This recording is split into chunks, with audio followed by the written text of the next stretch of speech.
Misalkan kita lihat di pelabelan yang sangat-sangat Assalamualaikum warahmatullahi wabarakatuh. Selamat siang semuanya dimanapun kalian sedang berada saat menonton dan mendengarkan podcast ini. Semoga sehat selalu ya. Jadi episode spesial hari ini merupakan bertepatan pada Hari Kartini. Betul banget, semoga ini menjadi awal perjalanan kita agar kita tetap konsisten untuk membuat ruang diskusi seperti ini lagi. Nah, di episode hari ini kita akan bahas tema dari Kartini untuk kita hari ini. Nah betul, karena kalau kita ngomongin soal Kartini, yang kita ingat itu cuman sebagai tokoh sejarah doang. Tapi kita jarang untuk menarik ini ke kehidupan kita sekarang, atau sering disebut sebagai Kartini modern. Padahal ya, kalau dipikir-pikir, apa yang diperjuangkan Kartini dulu itu sebenarnya masih kita rasain nih sampai hari ini. Nah betul banget, karena kalau ngomongin soal Kartini, nah makanya hari ini kita nggak cuma bahas tentang sejarah ataupun teori saja, tapi juga tentang pengalaman yang bakal relate bagi kita semuanya.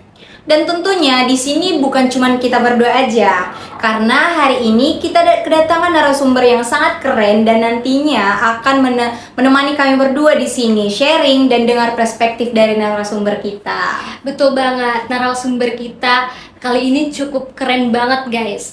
Saya akan membacakan sedikit CV dari Sarinah Salsabila Usma Lufti Dinia. Nah, Sarinah ini adalah seorang penerima beasiswa unggulan 2023, juga Duta Inspirasi Indonesia Provinsi Sumatera Utara 2025, dan juga Invited Speaker for Sustainable Development Goals of Peace and Justice and Strong Institution and Gender Equality and Gender Justice, juga sebagai Honorable and Best Delegation in National and International Conference. Halo Sarina, gimana kabarnya? Halo, kabar aku baik. Sarina sekalian, terima kasih udah mau undang aku di podcast hari ini. Oke, mungkin tanpa berlama-lama lagi, kita akan masuk ke pembahasan kita, yaitu pembahasan tentang Kartini untuk kita hari ini. Nah, kalau berbicara tentang Raden Ajeng Kartini, seringkali yang kita ingat yaitu perjalanannya tentang pendidikan dan kesetaraan. Tapi di sisi lain juga, kita hanya mengenal beliau sebagai tokoh sejarah saja. Nah, tanpa benar-benar memahami apa sih yang sebenarnya diperjuangkan oleh Raden Ajeng Kartini. Iya, benar banget. Kalau kita lihat lebih dalam ya, apa yang disuarakan Kartini itu sebenarnya bukan cuman soal masa lalu, tapi juga bagaimana perempuan bisa berpikir, bersuara, dan punya ruang hidup untuk hidupnya sendiri.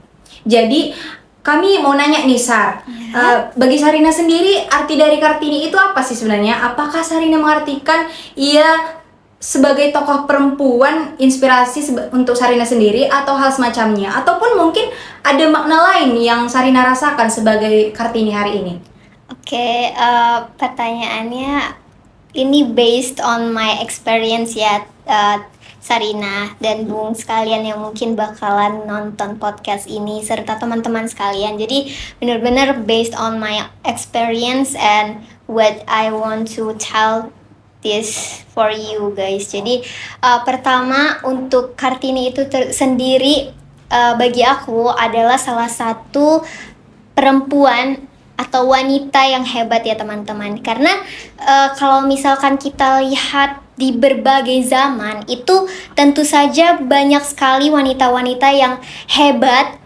Dan salah satunya itu Kartini. Kalau misalkan kita lihat di masa Orde Baru, terus itu masa sekarang, terus masa perjuangan, itu bisa kita lihat di masa perjuangan mungkin ada Cut Nyak-dien, terus di era selanjutnya itu ada Marsinah juga yang memperjuangkan hak-hak para wanita juga gitu kan. Terus itu banyak wanita lainnya dan salah satunya ini Kartini merupakan seseorang yang memang wanita yang menonjol di bagian yang tadi sudah salah satu Sarina udah sebutkan juga bahwa itu di bidang pendidikan dan kesetaraannya. Nah, esensi kenapa Kartini itu dikenal itu sebenarnya dari kacamata dan analisa aku membaca biografi bahkan kayak dokumenter dari Kartini itu sendiri, kalau misalkan Sarina sendiri udah menonton atau udah membaca gitu ya, kita bisa melihat bahwa Kartini itu adalah seorang wanita dari kalangan bangsawan, di mana dia punya privilege ya Bung dan Sarina serta teman-teman sekalian, di mana privilege yang dia miliki, dia bahkan sampai dia bisa bersekolah di sekolah Eropa juga, dan orang-orang khusus ya, pribumi khusus lah istilahnya untuk bangsawan-bangsawan, dia menggunakan itu untuk meraih pendidikannya gitu ya. Itu yang dia lakukan sebagai privilege dia gitu, yang terlahir sebagai bangsawan. Namun fakta uniknya di sini bahwa seorang Kartini ini itu muncul bukan hanya sebagai dia itu ingin kesetaraan itu sendiri, tapi dia melihat bagaimana orang-orang atau wanita-wanita, bahkan yang perempuan-perempuan yang pada saat itu masih belum mendapatkan pendidikan yang sama seperti yang dia rasakan. Maka dari itu kan dia itu menulis kepada teman Belandanya gitu ya kan, menulis kepada teman Belandanya bahwa kok gini ya adat di sini, gini-gini, perempuannya belum mendapatkan ini. Terus ada budaya di Jawa di mana perempuan itu dilarang untuk kayak keluar rumah gitu kan, hanya diperkenankan untuk menikah saja. Dan memang pada akhirnya Kartini ini tuh ya menikah gitu, tapi untung saja kayak suaminya itu mendukung cita-citanya gitu ya. Dan di sini adalah poinnya bahwa Kartini itu tidak hanya memikirkan diri dia sendiri untuk mendapatkan apa itu pendidikan, kesetaraan, tapi dia memikirkan kayak perempuan-perempuan lainnya, dimana akhirnya Kartini ini meminta kepada suaminya untuk dibangunkan sebuah sekolah untuk perempuan untuk dapat belajar gitu kan. Nah, sebenarnya dari suara-suara orang-orang yang peduli gitu ya, walaupun dia tidak merasakan apa yang dirasakan oleh perempuan lain gitu yang pada saat itu mungkin tidak mendapatkan pendidikannya, tapi karena suara seorang Kartini ini itu bisa menginfluence, apa ya bahasanya, influence bahasa Indonesianya, mempengaruhi gitu, mempengaruhi orang-orang sekitarnya untuk memperoleh persamaan lagi gitu. Nah, kalau kita lihat gitu ya, dari itu kan dulu nih ya, dulu itu kan masih kayak rasanya itu bagaimana cara meraih pendidikan, bagaimana perempuan itu mendapatkan kesetaraannya dan lain sebagainya. Tapi itu dari perjuangan Kartini itu melahirkan emansipasi di zaman sekarang, dimana di zaman sekarang ini kalau kita lihat ya, perkembangan zaman, terus itu mungkin di 1963 juga di perjanjian internasional juga udah udah dideklarasikan tentang hak asasi manusia gitu ya. Dan salah satunya ada juga mengenai persamaan hak gitu antara perempuan dan laki-laki gitu ya. Maka dari itu sekarang tantangannya bukan tentang bagaimana perempuan bisa sekolah atau bagaimana kesetaraan di perempuan aja, tapi di sekarang ini tuh perempuan itu tuh berjuang bagaimana caranya dia itu bisa didengarkan, dihargai, dan mendapatkan kesempatan yang sama di berbagai bidang ya, Sarina dan teman-teman sekalian. Jadi bukan hanya sebatas itu saja di masa lampau, tapi setiap zaman, setiap era gitu ya, itu pasti akan mengalami suatu perkembangan gitu. Dan itulah yang harusnya para perempuan itu mencontoh gitu loh. Kalau dari aku sendiri ya, mungkin dari teman-teman atau dari Sarina dan Bung Sarina sekalian itu punya yang namanya privilege lebih, yang bisa menyuarakan suaranya, pendapatnya gitu, yang memang kalau di GMN itu sendiri kan kita itu tidak hanya harus merasakan dulu baru bertindak, tapi makanya kita itu ada empati gitu loh, kayak emang apa yang orang lain rasakan, ya kita sebisa mungkin juga Peduli juga ya. iya berkontribusi gitu loh, bagaimana caranya diri kita yang mendapatkan privilege itu dapat membantu orang lain juga, dan itu esensi yang aku dapatkan ketika memang melihat perjuangan dari Kartini. Kalau kita lihat dari perjuangan-perjuangan wanita yang lainnya, itu benar-benar punya esensinya sendiri teman-teman. Jadi menurut aku semua wanita itu hebat dengan versi mereka masing-masing, baik itu kayak Cut Nyadim, terus itu tokoh pahlawan yang lain, ataupun Marsina, terus itu Kartini gitu. Nah, kenapa emang yang kita apakan tentang Kartini ini, maksudnya yang selalu diperingatin, menurut aku karena memang tonggak dia itu sebagai wanita bangsawan yang punya privilege, tapi dia memilih untuk bersuara, untuk bahkan kepada orang-orang yang termarginalkan atau perempuan-perempuan yang mungkin didiskriminasi. Itu yang menjadi esensi kenapa rasanya kontribusi dia ini patut untuk diapresiasi gitu. Jadi menurut aku dia merupakan salah satu tokoh wanita yang mungkin bisa teman-teman atau Bung dan Sarina sekalian patut untuk diidolakan, diapresiasi, direfleksikan gitu. Nah, terima kasih untuk statement dari Sarina. Tapi Sarina, kalau kita tarik ke kondisi sekarang ini, banyak banget nih stereotip untuk perempuan. Kayak perempuan nggak pantas jadi pemimpin lah, perempuan itu tugasnya di dapur lah. Dan juga ada statement-statement seperti ngapain sekolah, toh ujung-ujungnya nanti di dapur. Nah, narasi seperti ini seringkali muncul dan ditujukan kepada perempuan, yang mengakibatkan perempuan itu menjadi takut untuk bermimpi, takut untuk berekspresi, berkarya, bahkan jadi membatasi diri sebelum mencoba hal baru. Nah, dari narasi-narasi tersebut sebenarnya kita banyak pertanyaan juga ya yang muncul di kepala. Jadi mengapa sampai saat ini tetap ada anggapan-anggapan semacam itu? Menurut Sarina, gimana kita seharusnya sebagai Kartini masa kini untuk menyikapi hal tersebut?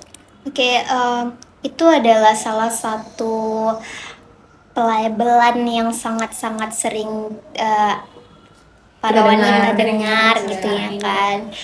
Itu karena bukan mungkin lagi, tapi emang dari dulu kita itu kan bangsa itu berbudaya ya. Nah, salah satunya di Indonesia sendiri kita punya namanya budaya patriarki, di mana ya memang sangat superiorkan laki-laki gitu. Nah, sebenarnya yang kalau misalkan kita tadi tentang pelabelan itu, kita kan di zaman sekarang para wanitanya, perempuan, anak-anak perempuan itu tuh berjuangnya itu untuk mendapatkan haknya yang tadi aku bilang teman-teman, yang tadi untuk didengarkan, untuk dihargai, untuk diberikan kesempatan di berbagai bidang gitu loh. Karena kan bidang-bidang ada bidang sosial, ekonomi gitu kan, politik gitu, dan lain sebagainya. Jadi bukan kita itu menggeserkan posisi atau peran dari laki-laki, namun kita itu ingin yang namanya persamaan, maksudnya kesamaan hak gitu. Hak yang mereka dapatkan itu kita juga dapatkan gitu. Contohnya gini lah, kalau di agama Sarina itu ada yang namanya bahwa ibu itu adalah madrasah pertama anaknya. Oke, jadi ketika memang seorang ibu itu berpendidikan dan memiliki intelektual yang memadai untuk anaknya dapat mendapatkan intelektual pertamanya, karena kan pelajaran pertama itu di rumah gitu, dan guru pertama itu istilahnya adalah seorang ibu. Apabila ibunya itu sendiri intelektualnya tidak memadai, maka anaknya pun kurang mendapatkan intelektual yang seharusnya didapatkan gitu. Nah, oke lah, mungkin kalau misalkan Sarina, Naomi udah nikah gitu ya kan. Terus itu suaminya mengatakan bahwa oke, aku akan oke, aku akan menyekolahkan kamu biar untuk anak kita, gitu ya kan. Oke, I wish. tapi kata beliau ini, kata suaminya Naomi mungkin ya, tapi gak usah lagi kerja gitu. Maksudnya kayak ya kerja itu buat apa? Aku kan bisa menafkahi gitu ya. Iya. Tapi kita itu tidak bisa yang namanya hanya pasrah aja teman-teman untuk gak usah kerja sebagai perempuan, karena kan ngapain sih belajar tinggi-tinggi ujung-ujungnya di dapur dan lain sebagainya gitu kan. Itu adalah omongan-omongan yang terkesan membatasin kita gitu untuk bertindak, karena perempuan itu berhak juga untuk memilih apakah dia mau berpendidikan hingga memang tinggi atau mau mengabdi kepada keluarga. Beda kan tentang mengabdi kepada keluarga itu sebagai hanya ya udah aku mengabdi kepada keluarga tanpa adanya kayak mempelajari intelektualnya, terus itu berusaha survive. Sebenarnya yang kita pelajarin ketika kita sedang berpendidikan sekarang ini itu adalah skill untuk survive-nya, skill untuk bertahan hidupnya teman-teman. Karena untuk contoh yang kedua yang mau aku kasih tahu tadi, misalkan yang tadi si suaminya itu bilang udah gak usah, ini kan aku bisa nafkahin gitu kan. Nah, kita tidak tahu ya teman-teman bahwa apakah nanti planning ke depannya bagaimana, apakah emang si suaminya ini meninggalkan Naomi duluan, kita tidak akan tahu. Nah, jika tidak ada yang namanya skill survive atau bertahan hidup itu gitu ya, itu kita bagaimana akibatnya gitu. Akibatnya pastinya anaknya terlantar. Siapa yang akan menghidupi gitu loh keluarga kecil itu yang mungkin sudah ditinggalkan oleh si bapak gitu ya kan. Itu ketika kita itu mengarahnya ke lapangan gitu ya, implementasi lapangannya. Tapi kalau misalkan kita lihat ya secara misalkan dia itu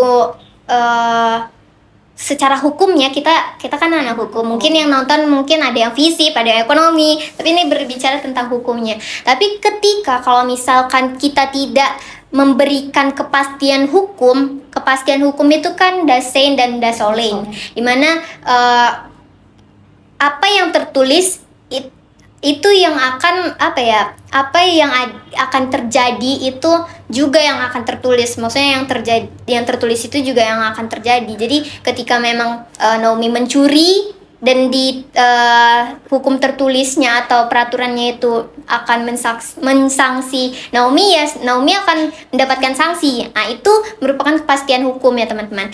Terus kalau misalkan nih tidak ada kepastian hukum bahwa Naomi ini dapat bekerja, seorang perempuan boleh bekerja gitu ya,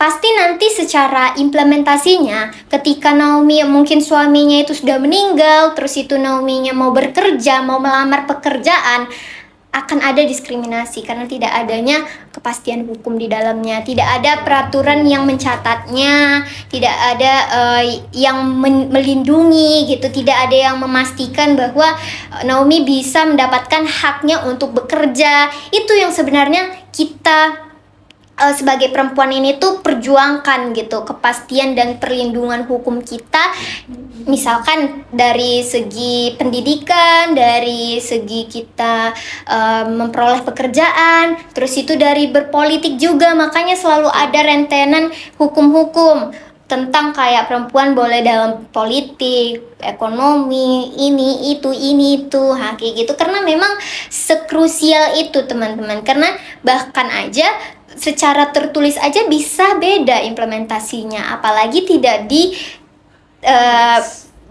tidak tertulis gitu. Jadi memang harus ada gitu kepastian hukumnya. Terus itu kembali lagi bahwa setiap omongan yang terkesan membatasi kita gitu ya, solusinya adalah kita itu ya melakukan aja apa yang memang kita anggap bahwa itu merupakan hak kita gitu loh.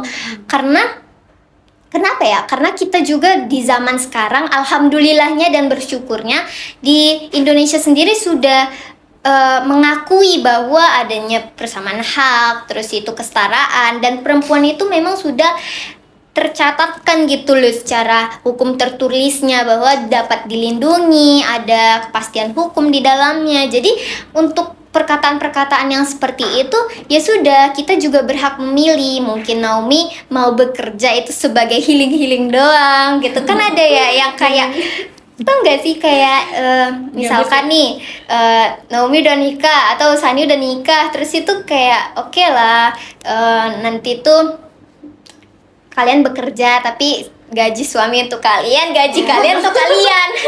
Uang istri, uang Iya. istri, uang suami, uang istri. Iya betul, kayak gitu. Jadi bisa jadi seperti itu gitu. Jadi memang ya sebenarnya esensinya adalah yang seperti aku tadi udah sampaikan gitu. Dan kenapa kita itu memperjuangkan itu sebenarnya bukan kita mau menjadi superior dibandingkan laki-laki, tapi adanya perjuangan kita untuk kayak kita memperoleh kesetaraan, terus persamaan hak dan lain sebagainya, itu agar apa? Agar kita itu menghancurkan yang namanya sistem patriarki itu. Yang sebenarnya kita tidak inginkan adalah sistem patriarki yang mengakar kuat di dalam budaya di seluruh dunia, mungkin ada seperti itu gitu. Dan khususnya di Indonesia juga pasti ada seperti itu gitu. Baik itu patriarki maupun matriarki, iya nggak sih, yang ya gitu itu ada juga. Dan ya sebenarnya baik laki-laki maupun perempuan itu memang harus punya persamaan dan hak-hak mereka itu ada gitu. Itu udah diakui, bahkan bukan hanya di Indonesia aja tapi di dunia juga gitu. Oke, Sarina, mungkin untuk perempuan-perempuan yang di luar sana, kita berhak bermimpi, berkarya, ataupun berekspresi. Oke, mungkin kami akan lanjut.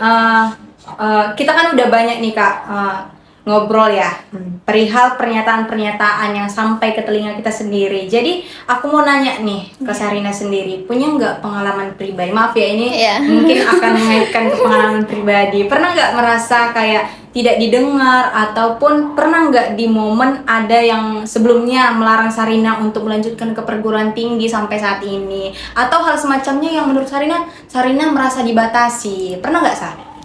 Oke, tadi kan udah clarif ya dari awal, this is from my experience gitu ya, based on my experience. Jadi it's okay banget kalau misalkan emang aku mau cerita-cerita atau sharing gitu. Jadi sebenarnya kalau dibilang tentang itu tidak ada yang secara spesifik seperti itu. Tapi inilah halusnya gitu loh, di zaman sekarang ini tuh permainan kata juga halus gitu loh. Jadi tidak dinampakkan secara langsung, tetapi memang ya terkesannya kita mendapatkan sinyal itu bahwa kayak dibatasin nih gitu, walaupun tidak gitu. Kayak apa ya, pasti semua orang punya gitu loh hal-hal yang membuat dia merasa down, terus itu merasa kayak dibatasin dan tidak percaya diri gitu. Walaupun dia belum mencobanya, itu pasti akan datang, terutama pada seseorang yang memiliki perasaan tidak suka pada perkembangan kita gitu ya.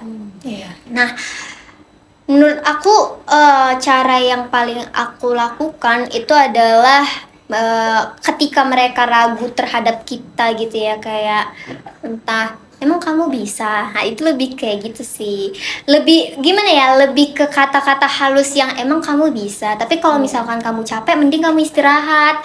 Itu adalah bahasa halus, tapi itu kayak memindset kita atau membuat kita berpikir bahwa oh iya ya, yaudahlah aku istirahat aja lah. Nah itu adalah kalimat persuasif teman-teman, kalimat yang dia itu mempengaruhi dan mengajak secara halus gitu. Kayak dia mengatakan, emang kamu bisa, tapi bahasanya halus gitu loh, emang kamu bisa, tapi kalau kamu nggak bisa mending kamu istirahat aja, perhatian nih ya kan. Tapi ternyata ada udang di balik batu gitu ya kan. Itu membuat kita down, terus kayak ya udah berada di zona kita sekarang ini aja, di zona nyaman kita, tidak berkembang, terus itu jadi membatasi diri kita gitu kan. Nah kalau untuk yang tentang apa ya namanya tadi, perguruan tinggi kayak dilarang-larang gitu, enggak sih sebenarnya, cuman lebih ke meraih mimpi itu kadang terkesan dicegah, dibatasin gitu oleh beberapa orang yang mungkin menurut aku tidak terlalu dekat dengannya. Karena tidak mungkin orang yang terlalu dekat itu seperti itu, walaupun memang akan ada juga beberapa orang dekat yang menusuk kita ya, tapi di aku itu menyikapinya adalah dengan cara kita itu tetap berusaha aja, karena kebebasan itu tuh ada di diri kita.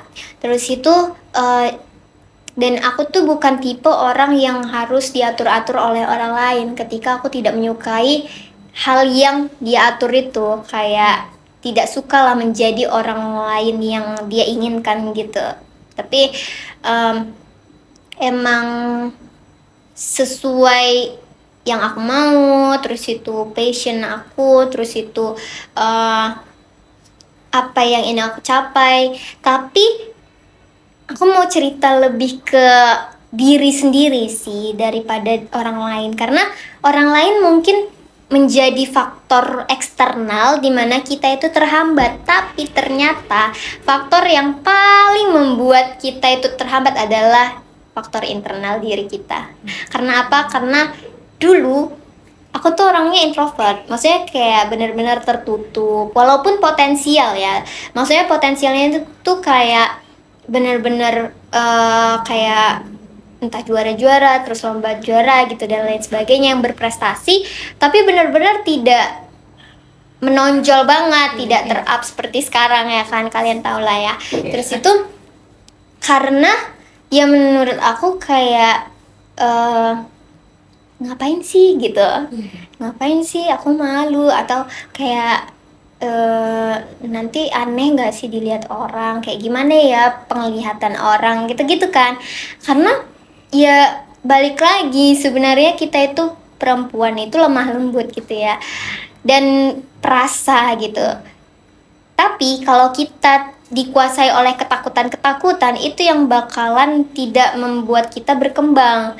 Maka dari itu sangat-sangat faktor yang sangat-sangat mempengaruhi itu adalah faktor internal, dimana mungkin orang lain ada faktor eksternal yang dia itu ngelarang-larang atau kayak ngebatasin, tapi kalau misalkan kita cegah dari dalam diri kita, kita bisa keluar. Tapi ketika mereka udah kayak ngebatasin dan kita setuju, itu bakalan ya kita akan terikut gitu untuk dibatasin. Maksudnya kayak tidak berjuang untuk diri kita sendiri, padahal ya yang kita perjuangkan itu adalah diri kita sendiri gitu, baru orang lain gitu. Gimana mau memperjuangkan orang lain kalau kita tidak memperjuangkan diri kita dulu gitu. Jadi yang pembahasan tadi tentang pembatasan atau stigma dari orang lain atau pelabelan itu bisa kita atasi dengan kita itu percaya pada diri kita sendiri. Kita tahu kemampuan kita tahu kemampuan kita, bagaimana kita mensolusiin permasalahan gitu ya. Dan kita yang tahu nilai kita, bagaimana kita itu bisa mendobrak yang namanya ketakutan-ketakutan kita. Itu sih yang paling utama, karena ketika kita udah keluar dari ketakutan kita, kalian pasti akan merasakan hal yang berbeda. Karena pertama, apapun yang kita raih itu pasti bakal kita raih, walaupun kita harus mendaki setinggi apapun dulu dan berjatuh-jatuh dulu, tapi nanti ketika mendapatkan hasilnya itu akan sangat memuaskan gitu. Terus itu juga tentang pendapat dan bersuara. Kalau misalkan menurut teman-teman sekalian suara kalian saat ini itu masih kecil, terus itu impian kalian itu tidak besar, tapi jangan pernah berhenti untuk kayak bermimpi, jangan pernah berhenti untuk bersuara, karena setiap hal kecil yang kalian lakukan itu bakal berdampak besar bahkan untuk diri kalian sendiri, kayak dari dalam hati kecil atau niat kecil kalian itu mau berubah, pasti kalian akan berubah. Dan ketika kalian melakukan hal kecil itu pada orang lain, belum tentu orang lain itu memandang hal itu kecil, itu bisa jadi hal yang besar untuk dia. Jadi menurut aku hal untuk menyikapinya adalah tetap melakukan yang terbaik yang bisa kita lakukan, tapi tidak dengan memaksakan diri. Kita tahu gitu batas kita untuk istirahat, gimana kita ini, dan kita harus bisa memahami diri kita dan menyaring gitu loh, memfilter yang mana yang bisa kita dengar sarannya, yang mana hanya menjadi penghambat gitu. Nah, karena diskusi kita udah banyak nih, Sar. Nah, menurut Sarina sendiri bagaimana sih bisa dikatakan kalau perempuan itu sudah merdeka? Oke, perempuan itu merdeka selama apapun yang dia perbuat atau aktivitas yang dia lakukan, itu dia merasa yang tadi aku udah katain, dihargai, didengarkan, diberikan kesempatan untuk di berbagai bidang, dan satu lagi merasa aman. Karena betul banget, aman di Indonesia nih. Karena kalau kita lihat dari isu-isu yang terjadi sekarang, yang sudah benar-benar marak sekali kekerasan seksual, baik itu verbal maupun non-verbal, itu sangat-sangat ya banyak gitu. Dan ini kan anak hukum ya, ketika kita mempelajari hukum secara mendalam, kita akan tahu ada banyak sekali celah hukum, teman-teman. Jadi mungkin banyak juga ya orang-orang yang jadi mafia dulunya belajar hukum itu gara-gara apa? Karena dia mau mencari tahu juga celah hukumnya, mungkin aja. Tapi ya iya, karena gimana? Karena salah satu contohnya ya yang tadi kalimat terakhir tentang merasa aman gitu ya, yang sekarang itu terjadi di Indonesia, khususnya di perempuan gitu ya. Kita mungkin di sekarang ini tuh kayak ngerasa, tapi perempuan udah adanya kepastian hukum ini itu gitu kan, udah adanya dikasih ini udah nih gitu kan, manja banget gitu, banyak mau gitu. Iya, banyak maunya gitu kan. Tapi kalian harus tahu dan paham bahwa perlindungan hukum itu pun belum tentu melindungi perempuan, teman-teman, karena yang aku udah bilang tadi, ada banyak juga celah hukum di dalamnya. Contohnya kekerasan verbal, misalkan di catcalling gitu ya kan, lagi jalan Naomi atau Sunny di catcalling seseorang kayak Pipit gitu kan, cantik cewek gitu kan, oh semok katanya gitu, astaga gitu ya kan. Nah, ketika itu sebenarnya bisa dilaporkan, Ya, betul. tapi bagaimana kita melaporkannya ketika kita tidak punya alat bukti, Iya. tidak punya alat bukti lah, alat bukti di pidana, kalian bisa tahu lah itu ya kan, bukalah KUHP itu yang baru, terus itu, nah sedangkan kita itu sedang berjalan, terus itu salah satu tindakan yang membuat kita tidak merasa aman gitu untuk jalan.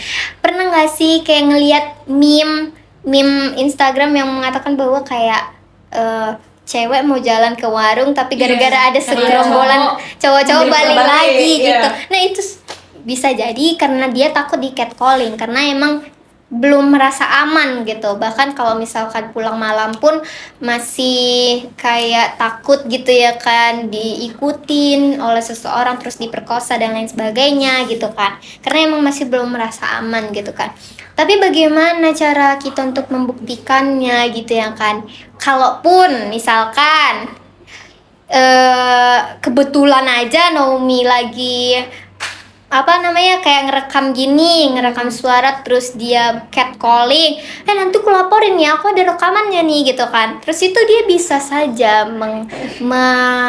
melaporkan kembali, karena itu merupakan salah satu tindakan sadap suara. Naomi bisa kena ITE juga gitu loh. Jadi kayak tanpa izin merekam seseorang gitu kan, karena juga gitu.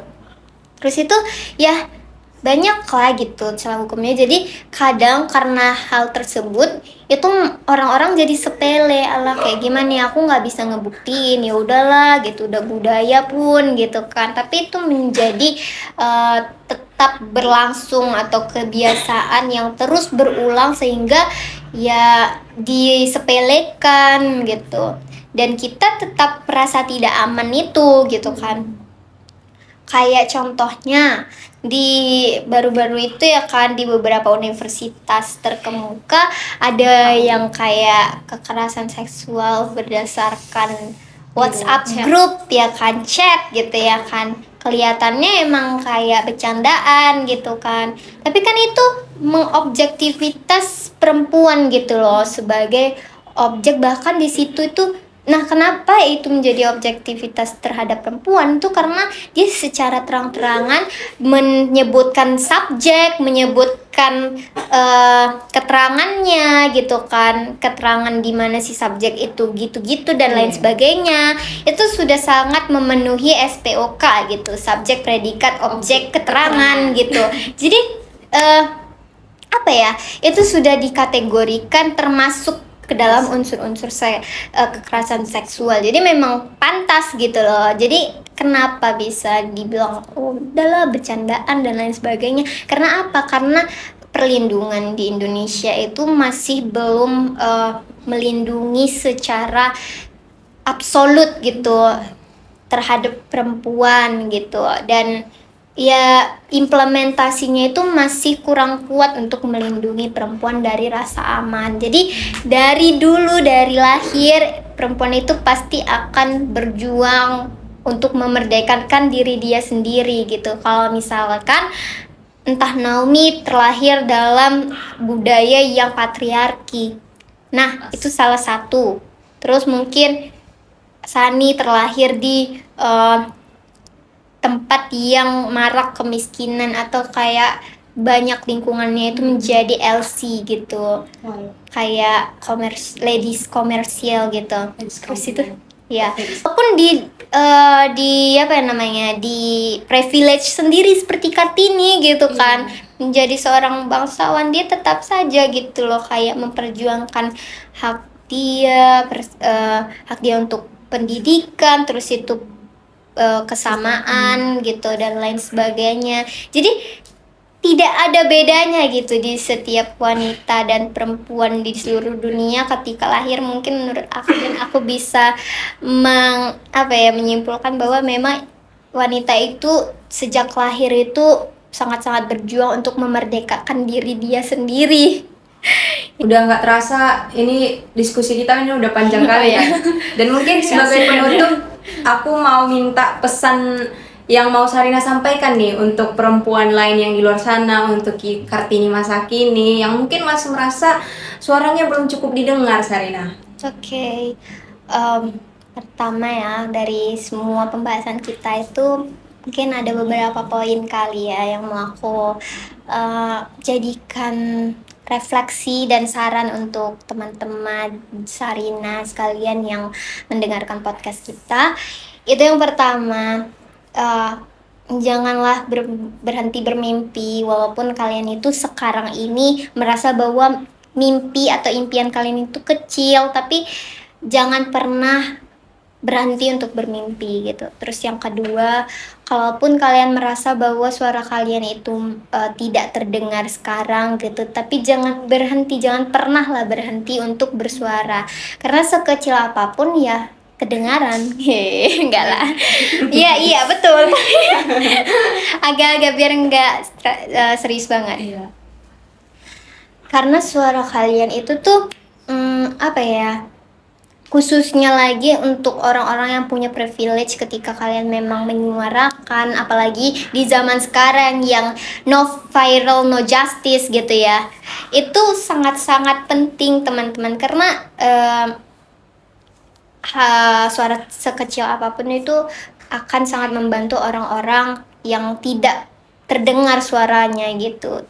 Jangan sampai kayak kalian itu harus merasakan dulu penderitaan mereka, tapi empatilah gitu walaupun kalian tidak merasakannya langsung. Terus yang ketiga juga, aku mau tetap berusaha walaupun kayak kalian itu diragukan gitu, terus itu dibatasi dan lain sebagainya, karena memang setiap manusia itu punya yang namanya survival mode survive, bahkan kayak dari masa purba gitu ya, ada masa berburu gitu, kayak berburu dan lain sebagainya. Jadi memang di era zaman yang sangat roller coaster ini, mungkin bisa berubah ini, bisa berubah ini, apalagi di zaman sekarang yang nggak tahu ya kita apa kena nanti dunia perang dunia ketiga, nggak tahu.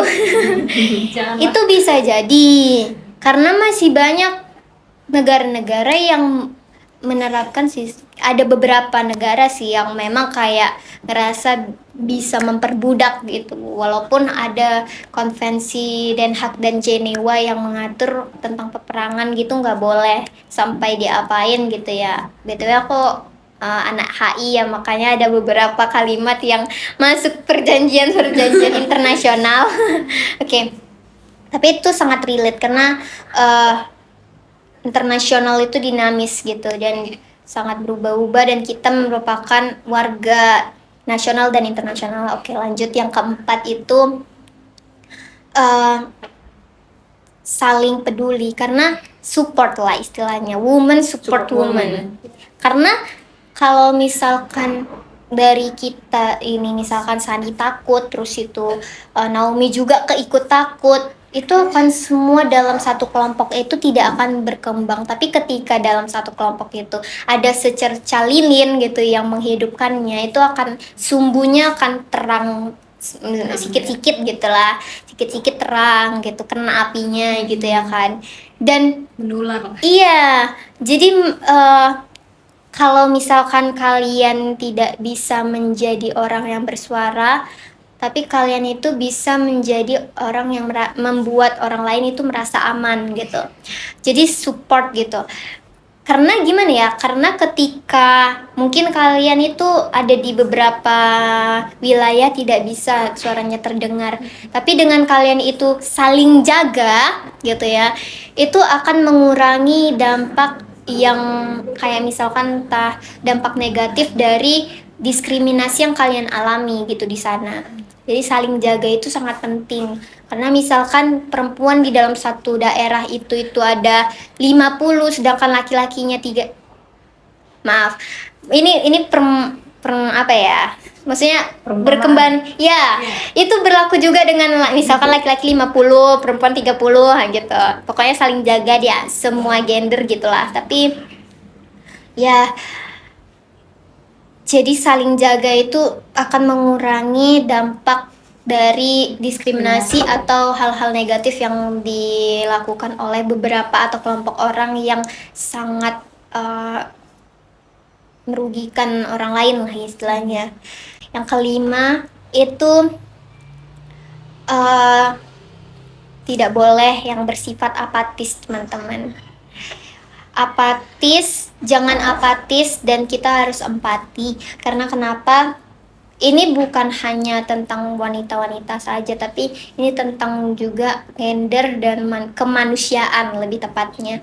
Karena baik itu perempuan ataupun laki-laki, itu kita harus menanamkan yang namanya sikap kita kemanusiaan itu gitu. Dan aku nggak mau ya ini habis dari sini kalian nggak tahu tentang isu-isu, berita-berita gitu ya. Nggak boleh yang namanya bersifat apatis. Baik itu untuk perempuan ataupun laki-laki gitu di luar sana, itu adalah poin paling penting gitu. Karena dari kita yang bersikap tidak peduli itu yang tadi aku udah bilang itu akan menginfluence semua orang gitu untuk tidak peduli, tapi melainkan Kepedulian kita. tingkatkanlah empati atau kepedulian kita kepada orang lain gitu. Mungkin 5 poin itu sih jadi penutup atau closing statement dari aku. Oke, dari obrolan hari ini, mungkin kita belajar bahwa perjuangan itu mungkin tidak selalu terlihat besar, tapi tetap berjalan pelan dan nyata ataupun pasti. Dan mungkin salah satu bentuk sederhana dari perjuangan kita adalah saling mendengar. Mungkin semangat Kartini yang bisa kita petik adalah kecintaannya yang luar biasa terhadap pengetahuan. Boleh saja membelenggu dan ataupun mengekang badannya, tetapi pikirannya tak akan pernah bisa dikekang. Perempuan masa kini, aku, kamu, ataupun kita semua, perempuan modern adalah perempuan yang percaya diri. Yang tahu apa yang kita mau, tidak ragu mengejar apa yang kita impikan, bisa mempunyai kekayaan imajinasi, keluasan hati, sehingga tidak mudah diprovokasi, tidak gampang memaki, dan akan punya kesabaran hati untuk menerima berbagai perbedaan yang ada. Mungkin kita adalah Kartini masa kini, dari Kartini untuk kita hari ini. Mungkin kami berdua mau mengucapkan terima kasih kepada narasumber yang sudah meluangkan waktunya untuk hari ini, sudah berbagi ilmu dan sharing-sharing pengalamannya. Mungkin terima kasih ya Sarina sekali lagi. Terima kasih banyak. Sungguh banyak. Semoga Sarina disehat selalu, panjang umur, dimudahkan segala urusannya. Amin. Nah, terima kasih ya Sarina untuk sedikit pengalaman dan edukasinya. Aku jadi agak terbuka nih pikirannya karena terbuka Sarina. cakrawala berpikirnya ya. Jadi terang gitu. Makasih ya Sarina. Satu lilin. Ngapa? Agak menyebar. Menyebar. Oke, mungkin sekian. Mungkin say bye-bye dulu kita Sarina. Oke. Terima kasih sudah menonton.